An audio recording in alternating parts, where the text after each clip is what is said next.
Next from Springfield, we sit down for a one-on-one interview with State Treasurer Mike Frerichs. We talk to the Treasurer about the role of the State Treasurer's Office, the process of judging which type of financial investments the Treasurer's Office should make, whether the state should merge the Treasurer's and Comptroller's Office, and whether he thinks Illinois' political climate will become more positive with a new Republican governor in office. This runs about 30 minutes. State Treasurer Michael Frerichs, thanks for joining us again on the Illinois Channel. Terry, happy to be here. I know you haven't been in office very long, but we wanted to get a chance to sit down with you and go over some of the ideas that you want to bring to the office. One of the things that you have already done, you're kind of in the midst of it, I suppose, is you've ordered an audit of the office. Tell us why do you do that and what is the purpose? Well, so there are various statutory audits that are done of the office, but we wanted to bring some outside eyes to this. Some eyes have not looked at the Treasurer's Office before, some auditors with some experience in running companies more efficiently. So we think that we bring in those outside eyes and do a top to bottom review of the office. We can find efficiencies and better ways to serve our customers. And so we're in the middle of that. It'll probably take about 90 days. And then when we hit 100 days in office, we'll put forward our plans for how we can save the taxpayers' money and deliver our services more efficiently. On the auditor's office, how big is it in terms of how many offices do you have around the state? How many employees? So the Treasurer's Office has somewhere around 165 employees. Those numbers fluctuate a little bit, but there's a general idea. The vast majority of them are based here in Springfield, with a few working out of the Capitol. The majority working out of the Monroe building on Monroe Street. And we have some working in our unclaimed properties division over at the Myers building overlooking the state capitol. But then we also have some employees up in our Chicago office. And then a few field representatives spread throughout the state. I think people don't necessarily even understand what it is the Treasurer's, I should say, office does. How do you describe it? Well, so we are the Chief Investment Officer for the state of Illinois. So people would say to me on the course of the campaign trail, well, what do you have to invest? The state is broke. And I have to tell them that the state has hundreds of state funds that have billions in dollars in assets. So we're in charge of managing somewhere around $12 billion in state assets, another $5 billion in Illinois funds, which are pooled funds from municipalities. So it's around $17 billion or so to invest there. We're also in charge of managing college savings plans. So the 529 plans that parents put money aside for their kids' college education. Bright Start and Bright Direction. There's about another $7 billion in assets that we're overseeing. The State Treasurer is also on the board of the Illinois State Board of Investments, which manages pension funds, which are billions more out there. That's our main responsibility, is to invest money. And we just think that every dollar we can make for the state in terms of investments or returns is a dollar the General Assembly doesn't need to raise in taxes, or a dollar they don't need to make in painful cuts. That's the main responsibility. The Treasurer's Office is also in charge of things like financial literacy, unclaimed property, and the like. Many years ago, when I was, even before the Illinois Channel, I did a story, it was when Treasurer DePinka was in her first term, and on the trading room, and it was fascinating how billions of dollars, I mean, at any one time, there's several billions of dollars sitting in the state's checkbook that are invested in 24-hour financial instruments typically. And as everyone knows, interest rates have come down quite a bit over the last 12 years, but just to make the illustration, back then, Treasurer DePinka, in her first 4 years, had earned over $1 billion in interest. So as far as what kind of monies are involved and what the Treasurer's Office might be able to produce. Again, that was at a different interest rate than what you have. It was a different interest rate in a different era. So we're still making tens of millions of dollars for the state in terms of investments. It's really difficult when Treasury notes are paying 0.5% interest. So that's difficult. But one of the things we have been able to do is to make the office more efficient. So that trading room floor has changed an awful lot right now. A lot of that same amount of work can be done on one computer terminal with one person. And so the Treasurer's Office staff is currently around 165, is down significantly from 15 years ago. Our budget is less today than it was in real dollars 14 years ago. So we're doing more and more with less every year. And one of the things that has been discussed is merging the Treasurer's Office with the Comptroller's Office. Your position on that is what? I'm supportive of this. I think we can merge the two offices, reduce one elected official. There are positions in both offices that could be eliminated, and we figure we could save an awful lot of money for the state. So we've reached out to outside auditing firms to come in and, just like with a review of our own office, look and see if they can suggest ways where we can save additional money. And then we'll take that report out there and make the case to the General Assembly that here's where we can save money, here's how we'll do it, here's how we'll do it in a way that ensures money doesn't go missing, there are proper internal controls in place. And then hopefully we can convince them to put this on the ballot and let the people of the state of Illinois decide if they want to continue to have these two separate offices. On one hand, that's been discussed for many years, but maybe we're now at the critical mass. Comptroller Munger was appointed. I think she's in favor of it as well. The governor's for it. So what are the odds that we'll actually have this happen? Well, there's still concern from some people out there. They look back to the Illinois Constitution. So we've had a treasurer in the state of Illinois for 200 years, nearly 200 years. The comptroller is a relatively new position, only been around since the 1970 Constitution. So about 40 years or so we've had a comptroller.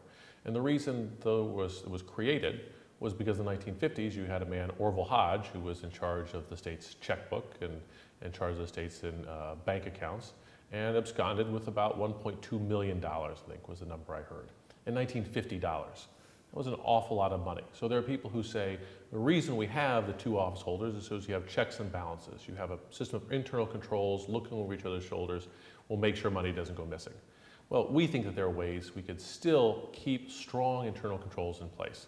You could divide up responsibilities between other elected officials. You could give some responsibilities to maybe the Secretary of State's office or the Governor's office or the Auditor General. And if you did that, you'd still have those safeguards in place, but you could do it with fewer people and fewer elected officials. And as some people may know, I mean, we had a more recent example, the treasurer working at the city of Dixon, who ripped off the city for some, I think it was 25, was it, or 50? I believe it was like $52 million or so. A lot of that has been recovered over 20 years, and that's the argument I told people. We can do this, but we have to do it right. You can get really efficient, but if you put all the responsibility in one person's hands, there's great temptation, if you realize that no one's going to catch you, to have some money disappear. But I think we can take care of that with our Auditor General, with dividing up responsibilities between the remaining elected officials, and that's why I support the merging of the offices. You touched on one of the issues that your office would be looking to work on, or has the responsibility of financial literacy. I think people know what they mean by that, but how do you interpret that, and how would you look to carry out that initiative? Well, it means different things to different people, and different treasurers have interpreted differently. Some treasurers have gone forward and tried to help implement financial education curriculum into our high schools, figuring we need to reach people when they're young. Other people have said, well, there are people who are later stage in life who are maybe wanting to start businesses or to move on and do something else, and they need some help with managing their finances. And I think we can do a lot of these things. What I'm looking to do is to find new ways through new technology to deliver this education to people more efficiently and at less cost to the taxpayers. But I think it's really important, if you are going to help give people the financial skills they need to manage their money, to create wealth, to establish generational wealth, things that make our state more secure. There are too many neighborhoods in this state that just don't have access to a basic banking infrastructure. They have what we call banking deserts. And I think trying to teach someone to be financially literate without banks is like teaching someone to read without books. You know, the two work together. You have to have the skills and you have to have the infrastructure in place to help you grow your wealth. It's something I often talk to people and find when you're talking about public policy that we cover, so many times people have a hard time, forget about their biases on the political spectrum. They can't understand the discussions because they don't have the financial literacy. When you're talking about taxes, when you're talking about pension funds, if you really have no basis of financial literacy, it's hard for them to really understand the arguments. Yeah, and I think it's become something that's been an increasing problem because you've seen a fixation over the last decade or so on standardized tests. We need to make sure that kids are reading and their math scores are good, and those are all good goals. We should be focusing on those. But when we focus so much on the test results in a few areas, it's not surprising that school districts have cut back in a lot of traditional areas of education that don't apply to those tests. And I think that civics is one of those cases, and financial literacy is another one of those. If they don't fit into the curriculum focus on the tests, they're going to get left out. And so we don't have a huge budget for this, but what we're looking to do is partner with banks, partner with community organizations and not-for-profits that have a similar goal in mind, and to use our office as a mouthpiece, a megaphone, to make sure more people have access to information and they're able to support themselves. Let's talk about, obviously Governor Rauner is just coming in. He's trying to initiate changes, fairly dramatic changes from what the past was, to address the fiscal situation in Illinois that everyone understands is in very bad shape.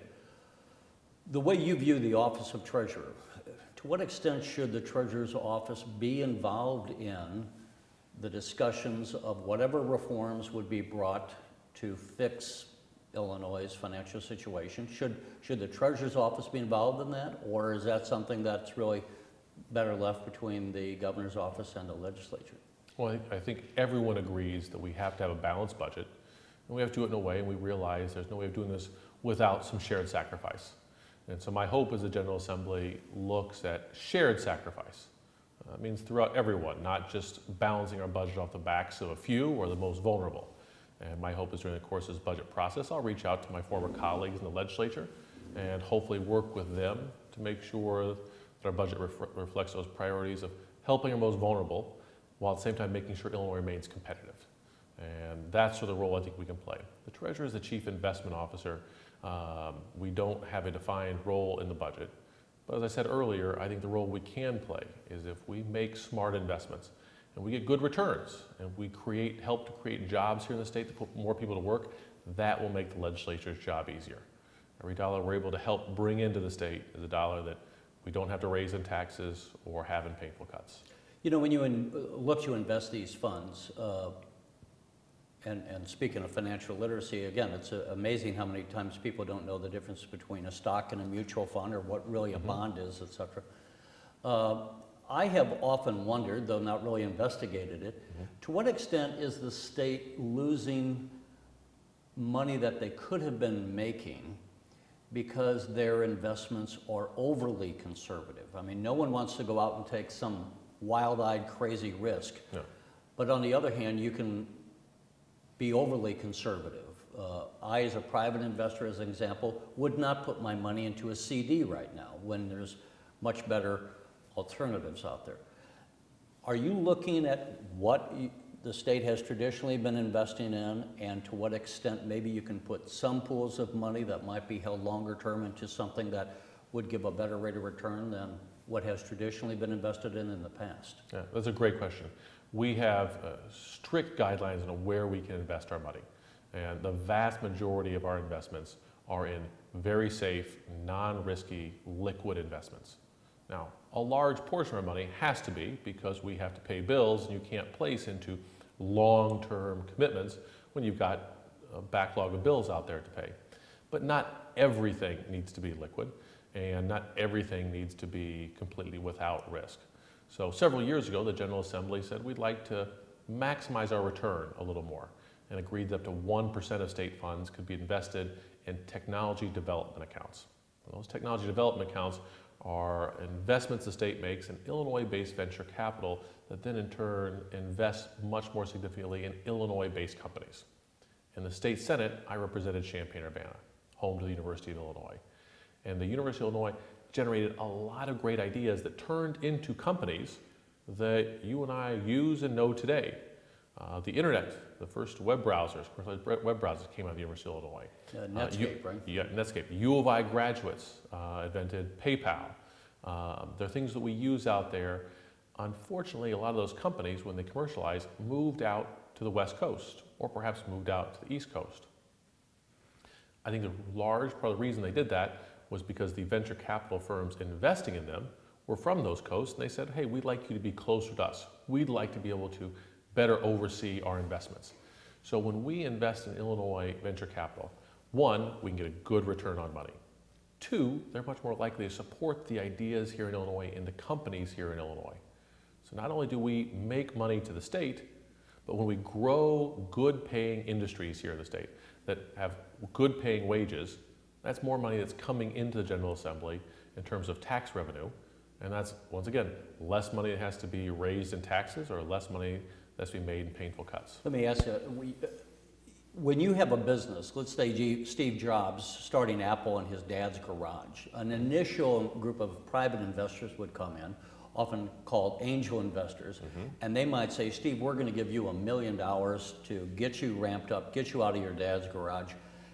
Apple is born on that private money, and eventually it goes public and they issue stocks and it becomes a multi-billion-dollar company. Based upon what you were just saying, would the state of Illinois in that instance be an angel investor? Would it actually have equity in those firms? And therefore it goes from being a net worth of $1 million company to a $20 billion company. Would the state participate in the growth of that company then? So the state would benefit, but we do it through our investments in Illinois venture capital firms. So the state— Is that like a mutual fund? Is that how you would describe it more? Or that'd be helpful to some people who aren't familiar. But the state treasurer, we don't have the skills, we don't have the staff to go out and evaluate individual companies. And we don't want to pick winners and losers. You know, when you have the state picking companies and give money to, there's a real fear there that some people are going to shift money to their friends. Right. And it'll be corrupt. So what we've done is we've gone out, we've found experts in the field who have offered to offer their time and their talents to the state of Illinois to help us allocate through various different managers. And those managers then have the time, the expertise to go out and find those companies. And so, yeah, some of the companies that they invest in will lose money. That frequently happens with startup companies. But some of those companies, like Apple or other tech companies, they just take off and they make lots of money. And over time, those returns spread out have been good for the state. Again, another big problem in the fiscal problem is our pensions. We have 5 different pensions, but the teachers' retirement system accounts for about 56% of the unfunded liabilities, which as of last June, we're at about $111 billion. We'll get a new update going forward. Some have, part of that unfunded mandate depends upon how much money those pensions are earning in the market. In fact, I think a lot of people are surprised to find out their pensions are invested in the stock market, but they are. Do you, as the treasurer, is it your role, do you think, to go to something like the teachers' retirement system and say, we think your presumptions of returns are either too high or too low? In fact, recently they downgraded the amount of money that they were projecting to make, which then means the state has to contribute more. Yes, it increases the unfunded liability. If you assume that you're going to make a higher rate of return, that you don't need to put as much in. If you assume a lesser amount, you'll have to put more in. Now, so I don't have a direct role in the teacher retirement system. They have their own board, but I am one of the voices on the Illinois State Board of Investment, which oversees 3 state pension funds. Then you also have the teacher retirement system and the state university retirement system, the 5 state pensions. But I think that they look at what each other are doing. And if one decides that we're going to lower our anticipated return, the others also take a look at that as well. And so I think it's our job, serving those boards, to be responsible stewards, not take undue risks out there, but to try and maximize returns so that we can help bring down some of the unfunded liability. Are you comfortable with? Part of that is because of the downturn in the stock market. The 1980s the pension funds took a really big hit. But that's not the big reason. The big reason is just decades of underfunding these systems. When the actuaries told the General Assembly how much money needed to be put in, they frequently didn't put that amount, the entire amount in. Well, that means there was less money in there to invest. That means less returns going forward. We found ourselves in a place now where there are no silver bullets. There are no easy fixes here. It's going to take some discipline, some diligence, and some time. I'm going to remind the viewers that, again, your responsibilities of your office are somewhat limited, but you do have, as you just said, a input as a chief investment officer for the state. We have some influence and a bully pulpit to talk about these issues. So There is a proposal that many have discussed. Ralph Martiri, Illinois Channel, was just carrying a speech he made and was saying one of his points was that we can re-amortize the debt of the pensions, spread that out going forward, almost like refinancing your home. He was suggesting over a 40-year term, which might save the state currently somewhere in the neighborhood of $1.5 to $2 billion a year in payments. Do you have any thoughts on that as yet? Has your office even looked at that? Well, I have not seen Mr. Martiri's actual suggestion. I think that's something you can do, but I don't think that's the solution. Hopefully that's a suggestion as part of a larger discussion about benefits and the amount the state is putting in. I see that in Governor Rauner's proposed budget. He said we're going to put $2.2 billion less into the pension system. Now, he says he can do that because he's going to make changes. They're going to save the state a lot of money. I haven't met many people who think that those changes are going to take effect come July 1st. That first of all, they need to be approved by the General Assembly, which is going to be difficult. Two, then eventually there's no doubt that people would seek to enjoin them with the state Supreme Court.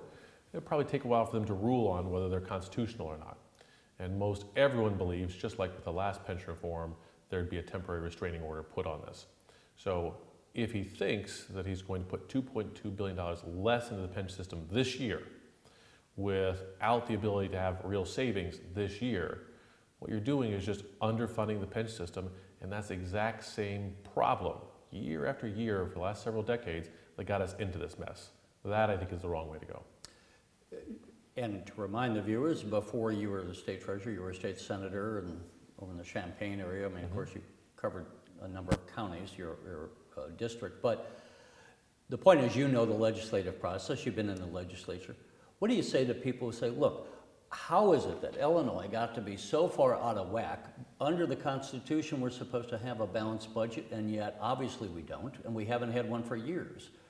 What do you tell people who ask that question? And secondly, given this new approach, and we will see more of Governor Rauner, he's brand new to the job, but to what extent do you think there is an attitude within the legislature now and the governor's office to say, whatever the problems are, let's quit trying to use the smoke and mirrors approach and just take an honest budgeting approach to where we are?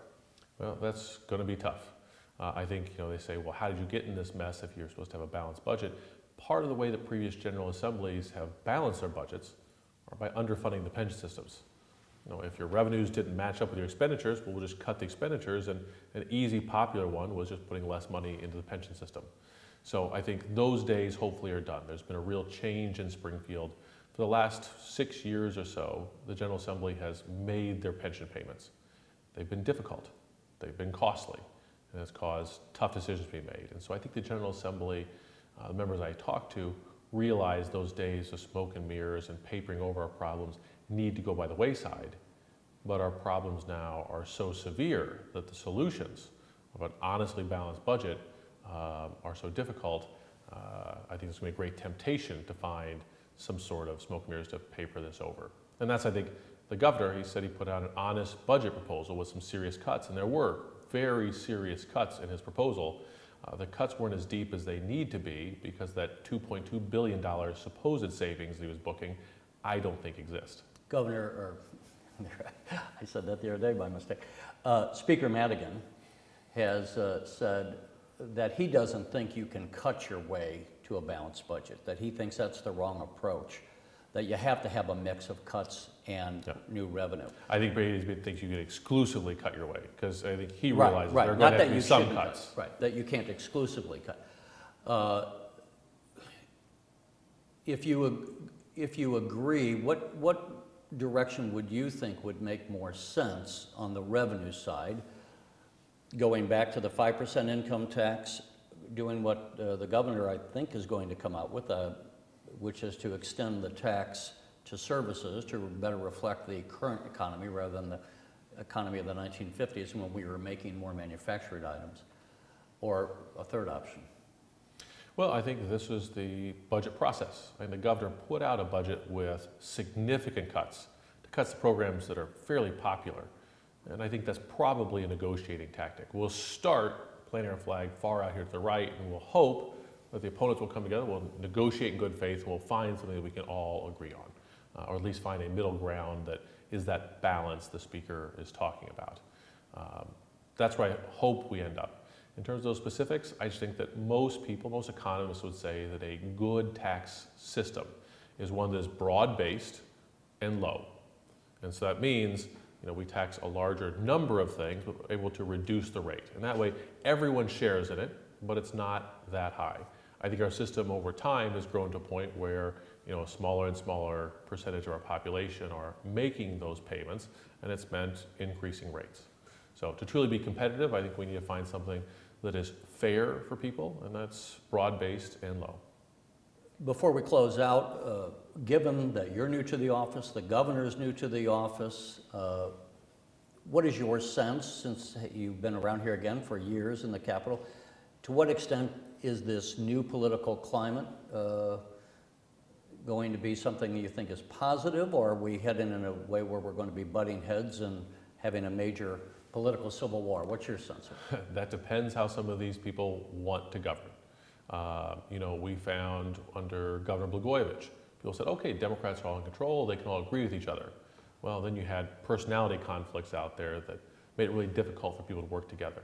I didn't serve under Governors Ryan, Edgar, or Thompson, but at that point, a lot of people said divided government wasn't such a bad thing for the state of Illinois. It caused both sides to compromise.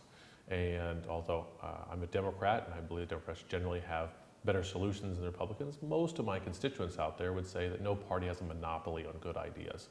And that when you have to come together and honestly negotiate, the final product can sometimes be better. So my hope is the governor who put out a fairly severe budget proposal, my hope is he did that as a negotiating tactic, and eventually the legislative leaders and the governor and the General Assembly will ultimately work together to produce something that gets Illinois moving in the right direction. All right. State Treasurer Mike Frerichs, we appreciate your time. Great, thank you very much. Pleasure to be here.